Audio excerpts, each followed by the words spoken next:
হযরত জাবের রাদিয়াল্লাহু তাআলা আনহু তার দুইটা ছেলে ছিল। কয়টা ছেলে? সবাই বলেন কয়টা ছেলে? জাবের রাদিয়াল্লাহু তাআলা আনহু বিশ্বনবীকে দাওয়াত দিলেন তার বাড়িতে। বলে, হে আল্লাহ রাসূল, আপনার এবং আপনার আশেপাশে যে সাহাবীরা আছে এদের দাওয়াত আমার বাড়িতে। রাসূল করিম সাল্লাল্লাহু আলাইহি ওয়াসাল্লাম জাবের রাদিয়াল্লাহু তাআলা আনহু যখন দাওয়াত দিলেন, দাওয়াত দেওয়ার সাথে সাথে তিনি দাওয়াতটা গ্রহণ করলেন। জোরে বলেন সুবহানাল্লাহ। জাবের রাদিয়াল্লাহু তাআলা আনহু এত বেশি খুশি হলেন, রাসূলের দাওয়াত গ্রহণ করছে এই কথা শুনে জাবের রাদিয়াল্লাহু তাআলা আনহু আনন্দে আপ্লুত হয়ে গেলেন, খুশিতে তিনি পাগল হয়ে গেলেন, চলে গেলেন বাড়িতে। জাবের রাদিয়াল্লাহু তাআলা আনহু নিজের বাড়িতে চলে গেলেন। যাওয়ার পরে নিজের স্ত্রীকে বললেন, ওগো আমার প্রিয় স্ত্রী, তোমাকে আজকে একটা খুশির সংবাদ দিব। এই পৃথিবীর জমিনে, আকাশের নিচে জমিনের উপরে আল্লাহর কাছে সবচেয়ে দামি মানুষ যিনি, সবচেয়ে পছন্দনীয় মানুষ যিনি, চরিত্রের দিক থেকে উন্নত যিনি, জনাবে মুহাম্মদুর রাসূলুল্লাহ সাল্লাল্লাহু আলাইহি ওয়াসাল্লাম আমাদের ঘরে দাওয়াত খাওয়া তিনি গ্রহণ করেছেন। সুবহানাল্লাহ। স্ত্রীও খুশি হয়ে গেল। তো জাবের রাদিয়াল্লাহু তাআলা আনহুর একটা শখের একটা খাসি ছিল, খাসি ছাগল ছিল। যেভাবে অনেক সময় আমরা যারা বাড়িতে আমাদের মা আছে, বোন আছে, তারা শখ করে আপনার একটা মুরগি পালে, রাতা মুরগি পালে, আপনার হাঁস পালে, কবুতর পালে। তো এগুলো যাকে তাকে খাওয়ায় না, যা রেখে দেয় আমার মেয়ের জামাইটা 1 মাস পরে আসবে, আমার ছেলেটা বিদেশ থেকে 15 দিন পরে আসবে, আমার এই শখের কবুতরটা, শখের ছাগলটা, শখের মুরগিটা আমি আমার ছেলেকে খাওয়াবো। এমন একটা শখ মহিলাদের আছে না নাই? কথা বলেন আছে কিনা? তো জাবের রাদিয়াল্লাহু তাআলা আনহুর একটা আদরের একটা ছাগল ছিল, খাসি ছাগল ছিল। এই ছাগলকে তিনি পালতেন, তার ছেলেরা পালতো, আদর করতো। তো আল্লাহ নবীর ভালোবাসায় জাবের রাদিয়াল্লাহু তাআলা চিন্তা করলেন, এই খাসি ছাগলটা জবাই করে রাসূলকে এবং রাসূলের সাহাবীদেরকে তিনি মেহমানদারি করবেন। সুবহানাল্লাহ। জাবের রাদিয়াল্লাহু তাআলা আনহু বাড়িতে চলে আসার পরে স্ত্রীকে যখন সুসংবাদ দিলেন, বললেন, আমাদের এই আদরের খাসি ছাগলটা দিয়ে আমরা আপ্যায়ন করব। এই সময় জাবের রাদিয়াল্লাহু তাআলা আনহু ছোট ছেলে ঘুমাইতেছে, আর জাবের রাদিয়াল্লাহু তাআলা আনহু তার বড় ছেলেকে নিয়ে এই খাসি ছাগলটা নিয়ে বাইরে নিয়ে গেলেন। বাইরে নিয়ে গিয়ে আল্লাহর নামে জবাই করলেন। সুবহানাল্লাহ। জবাই করে জাবের রাদিয়াল্লাহু তাআলা আনহু বাজারের দিকে চলে গেলেন অন্যান্য কেনাকাটা করার জন্য। এইদিকে ভালো করে খেয়াল করেন কিভাবে আল্লাহ রাব্বুল আলামিন জীবিতকে মৃত করেন। আর রাসূলের ভালোবাসা সাহাবীদের মধ্যে কেমন ছিল, মহিলাদের মধ্যে কেমন ছিল, একটু ভালো করে শিখেন।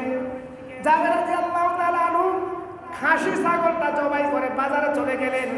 এইদিকে ছোট ছেলেটা ঘুমাইতেছিল, ঘুম থেকে উঠে দেখে তাদের খাসি ছাগলটা নাই। তখন ছোট ছেলেটা বলল, আমাদের ছাগলটা কোথায়, খাসিটা কোথায়? তখন তোর বড় ভাই বলল, কয় কিছুক্ষণ আগে এই খাসি ছাগলকে জবাই করা হয়েছে। কয় কিভাবে জবাই করলো? ছোট ছেলে বলতেছে, ছোট ভাইটা তার ভাইকে বলতেছে কিভাবে জবাই করলো? তখন বড় ভাই, যেভাবে অনেক সময় আমরা ছোট বাচ্চারা মা বাবাকে বলে যে আজকে দাওয়াতে যাবো, তো দাওয়াত খাবো, সে মনে করে দাওয়াতটাই হলো একটা খানা, মানে চকলেটের মতো, আচারের মতো, বিস্কিটের মতো, সিপের মতো, মানে দাওয়াতটাই মনে করে একটা খাওয়া। তো ছোট ভাই তার বড় ভাইকে বলতেছে কিভাবে জবাই করছে আমাকে দেখাও। তখন বড় ভাই জাবের রাদিয়াল্লাহু তাআলা আনহুর ছেলে, বড় ছেলে ছোট ছেলেকে নিয়ে গেল বাহিরে, বললো এখানে জবাই করা হয়েছে। ও না, কিভাবে জবাই করা হয়েছে আমাকে দেখাইতেই হবে। তখন বড় ভাই জাবের রাদিয়াল্লাহু তাআলা ছোট ছেলেকে বলল, তাহলে তুমি শুয়াই, এভাবে ছুরি দিয়ে জবাই করা হয়েছে।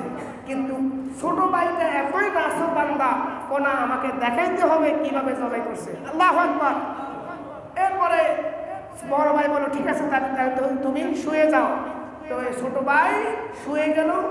বড় ভাইটা মানে কিভাবে জবাই করছে দেখানোর নিয়তে তার গলায় ছুরি ধরলো। আল্লাহর মহিমা, ছুরি ধরার সাথে সাথে ওই ছোট ভাইটা জবাই হয়ে গেল। আল্লাহু আকবার। কিন্তু বড় ভাইটা ছোট ভাইকে জবাই করার উদ্দেশ্য নয়, উদ্দেশ্য হচ্ছে তাকে দেখানো। সে যদি বারবারই বলতেছে কিভাবে জবাই করছো আমাকে দেখাও, তখন ছোট ভাইকে দেখাতে গিয়ে ছুরিটা তার গলায় লেগে তার সে জবাই হয়ে গেল। এই অবস্থা দেখে বড় ভাই একেবারে আতঙ্কিত হয়ে গেল, ভয়ে শঙ্কিত হয়ে গেল। সে ছোট ভাইকে এই অবস্থায় রেখে ভয়ে পাশের মধ্যে একটা খেজুর গাছ, এই খেজুর গাছের উপরে উঠে বসে আছে, ভয়ে কাঁপতেছে। এইদিকে জাবের রাদিয়াল্লাহু তাআলা আনহু বাজার থেকে আসতে ভাইয়ের সামনে দেখলেন ছোট ছেলের এই অবস্থা। এই অবস্থা দেখে ছোট ছেলেকে কোলে করে ঘরে নিয়ে গেলেন। যাওয়ার পরে ছোট ছেলের এই মৃত অবস্থা দেখে জাবের রাদিয়াল্লাহু তাআলা ওর স্ত্রী এত বেশি কান্নাকাটি করতে লাগলেন। এবার দেখেন রাসূলের ভালোবাসা কেমন। জাবের রাদিয়াল্লাহু তাআলা বললেন, প্রিয় স্ত্রী, আজ কান্নার দিন নয়, কান্না করিও না, শোক প্রকাশ করিও না। আজকে হলো খুশির দিন, আজকে বিশ্ব নবী আমাদের ঘরে মেহমান। আমরা যদি শোক প্রকাশ করি, রাসূলও শোক প্রকাশ করবেন, দুঃখে দুঃখিত হয়ে যাবেন। আজকে শোক প্রকাশ করো না, একটা কাজ করো, একটা কম্বল দাও, এই কম্বলটা পেঁচিয়ে আমরা রান্নাঘরের পিছনে আমাদের ছোট ছেলেকে রেখে দিই, তাহলে রাসূল বুঝতে পারবে না, তুমি রান্না বান্না শুরু করো। তখন একটা কম্বল দেওয়া হলো। কম্বল দিয়ে দেখেন দাফন কাফন করে নাই, মাটি দেয় নাই। কারণ এই মুহূর্তে এগুলো করতে গেলে রাসূলের মেহমানদারির ব্যাঘাত ঘটবে, রাসূল কষ্ট পাবে, রাসূল দুঃখ পাবে। এই কথা চিন্তা করে নিজের প্রিয়তম সন্তানকে মাটি না দিয়ে, কবর না দিয়ে একটা কম্বল পেঁচিয়ে ঘরে রান্নাঘরের পিছনে রেখে দিল। আল্লাহু আকবার। কার ভালোবাসায়? মুহাম্মাদুর রাসূলুল্লাহ সাল্লাল্লাহু আলাইহি ওয়াসাল্লাম। এভাবে ছোট ছেলেকে কম্বল মুয়াইয়া রেখে এবার জাবের রাদিয়াল্লাহু তাআলার স্ত্রী রান্না বান্নার কাজে লেগে গেলেন। আর জাবের রাদিয়াল্লাহু তাআলা ঘর থেকে বের হইলেন বড় সন্তানের খবরে, বড় সন্তানের খোঁজে। কারণ সে কোথায়? বড় সন্তানের খোঁজ করতে করতে বড় সন্তান তো ওই যে খেজুর গাছের উপরে থেকে সব কিছু দেখতেছে। এবার বাবা যখন জাবের রাদিয়াল্লাহু তাআলা ঘর থেকে আসতেছে তাকে খোঁজ করার জন্য, বাবার ভয়ে বাবাকে দেখে সে গাছ থেকে নামতে গিয়ে গাছ থেকে পড়ে গিয়েছে। পড়ে যাওয়ার সাথে সাথে ওই বড় ছেলেটাও মারা গেছে। ইন্না লিল্লাহি ওয়া ইন্না ইলাইহি রাজিউন। জাবের রাদিয়াল্লাহু তাআলা আরো বেশি আতঙ্কিত হয়ে গেলেন, দুঃখে কষ্টে এই বড় ছেলেকে নিয়ে তাকে কোলে করে ঘরের দিকে রওনা দিলেন। ঘরে যাওয়ার পরে প্রিয় স্ত্রী জাবের রাদিয়াল্লাহু তাআলার স্ত্রী বড় সন্তানকে দেখে এত বেশি হাউমাউ করে চিৎকার করে কান্নাকাটি শুরু করলেন। আমার ছোট ছেলেটাও মারা গেল, একটা মাত্র ছেলে, বড় ছেলে, সেটাও মারা গেল। এবার দেখেন রাসূলের ভালোবাসা কি, আল্লাহর ভালোবাসা কি।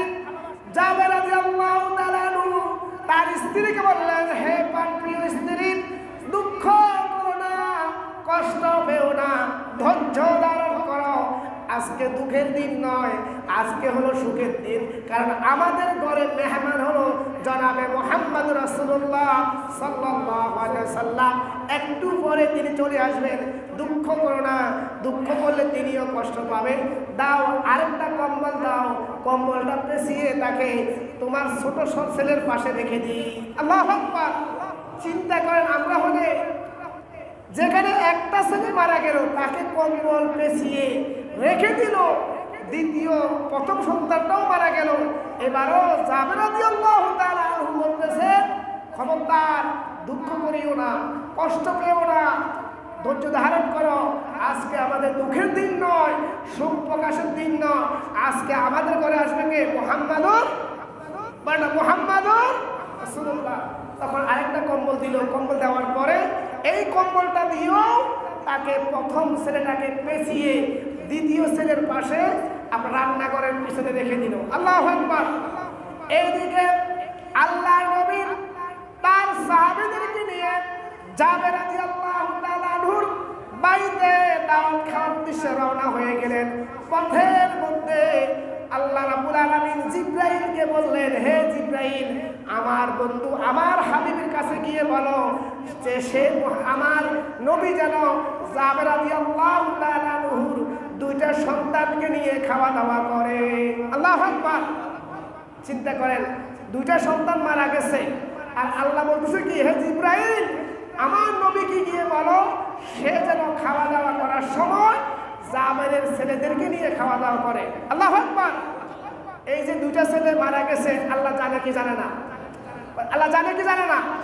এই যে আল্লাহ যে মৃতকে মুহূর্তের মধ্যে জীবিত করতে পারেন, এই কথা বোঝানোর জন্যই আমি এই হাদিসটা টেনে এসেছি।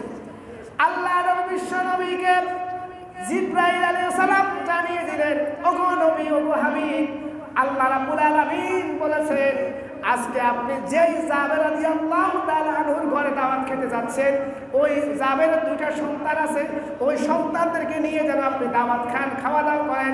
এই ঘোষণা আল্লাহর পক্ষ থেকে আল্লাহ আমাকে জানিয়ে দিয়েছেন। সুবহানাল্লাহ। ইতিমধ্যে আল্লাহর নবী সাহাবীদেরকে নিয়ে হযরত জাবের রাদিয়াল্লাহু তাআলা আনহুর ঘরে চলে আসলেন। খাওয়া দাওয়া দেওয়া হলো, দস্তরখানা সুন্দর, যে খাসিটা জবাই করলো ওই খাসি দিয়ে রান্না বান্না করা গোস্ত সব কিছু সাহাবী এবং রাসূলের সামনে পেশ করা হলো। পেশ করার পরে তখন তারা খেতেছে না, তখন জাবের রাদিয়াল্লাহু তাআলা বললেন, হে হাবিবুল্লাহ, হে আল্লাহ রাসূল, আপনি আল্লাহর নাম নিয়ে খাওয়া শুরু করেন। জাবের রাদিয়াল্লাহু তাআলার কথা শুনে বিশ্বনবী বললেন, তোমার ছেলেদেরকে ডাকো, তাদেরকে নিয়ে খাবো, কোনো অসুবিধা নাই, তাদেরকে আমি ডাকতেছি, আপনারা খাওয়া দাওয়া শুরু করেন। আল্লাহ নবী, না, তাদেরকে ডেকে আনো, তাদেরকে ডাকো, তাদেরকে নিয়ে আমি খাওয়া দাওয়া করবো। কিন্তু জাবের রাদিয়াল্লাহু তাআলা একটা বারের জন্য বলতেছে না যে আমার ছেলেরা তো মারা গিয়েছে, তাদেরকে আমি অবস্থা রেখে দিচ্ছি। এই কথা বললে রাসূল কষ্ট পাবে, দুঃখ পাবে, এই জন্য একবারও বলতেছে না। সর্বশেষ যখন এই সন্তানগুলো আসতেছে না, জাবেরের স্ত্রী পর্দার আড়াল থেকে বলল, হে আল্লাহ রাসূল, আপনাকে হাত জোর করে বলি আপনি খাওয়া দাওয়া করেন, আমি ছেলেদেরকে ডেকে দিচ্ছি, আপনি খাওয়া দাওয়া করেন, সাহাবীদেরকে নিয়ে খাওয়া দাওয়া করেন। এবার আল্লাহ নবী বললেন, হে জাবের, হে আমার সাহাবী জাবের, শোনো, আমি যখন তোমার বাড়ি থেকে রওনা হচ্ছি, এই মুহূর্তে জিবরাইল আলাইহিস সালাম এসে আমাকে জানিয়েছে যেন আমি তোমার ছেলেদেরকে নিয়ে খাওয়া দাওয়া করি। যেখানে জিবরাইল আমাকে জানাইলো তোমার ছেলেদেরকে নিয়ে খাওয়া দাওয়া করতে, সেখানে আমি তোমার ছেলেদেরকে পান দিয়ে কিভাবে খাওয়া দাওয়া করি। আল্লাহু আকবার। এবার আর জাবের রাদিয়াল্লাহু তাআলা আনহু আর তার স্ত্রী ধৈর্য রাখতে পারলেন না, তারা কান্না করে করে বলতেছেন, সমস্ত ঘটনা বলতেছেন যে এই অবস্থা, আমার প্রথম ছেলেকে নিয়ে আমি ছাগল জবাই করলাম, জবাই করার পরে আমার ছোট ছেলে এই বারোটা বললো, এই অবস্থা হলো। সমস্ত ঘটনার পরে আল্লাহ নবী বলল, কোনো অসুবিধা নাই, তোমার দুইটা ছেলে যেখানে আছে সেখানে গিয়ে বলো, হে আমার ছেলেরা, বিশ্বনবী মুহাম্মদ রাসূলুল্লাহ সাল্লাল্লাহু আলাইহি ওয়াসাল্লাম তোমাদেরকে ডাকতেছে তার সাথে খাওয়া দাওয়া করার জন্য। আল্লাহু আকবার। আল্লাহ নবীর ঘোষণা পেয়ে জাবের রাদিয়াল্লাহু তাআলা আনহু ওই দুইটা সন্তান, যেই দুইটা সন্তানকে মৃত অবস্থায় কম্বল পেঁচিয়ে রান্নাঘরের পিছনে রেখে আসলেন, ওইখানে গিয়ে বললেন, হে আমার সন্তানেরা, বিশ্ব নবী আখির জামানার পয়গম্বর মুহাম্মদ রাসূলুল্লাহ সাল্লাল্লাহু আলাইহি ওয়াসাল্লাম বলেছেন তোমাদেরকে তার সাথে খাওয়া দাওয়া করার জন্য। আল্লাহু আকবার। সাথে সাথে কিতাবের হাদিসের বর্ণনায় সাথে সাথে ওই দুইটা সন্তান আল্লাহু আকবার বলে চিৎকার দিয়ে উঠলো।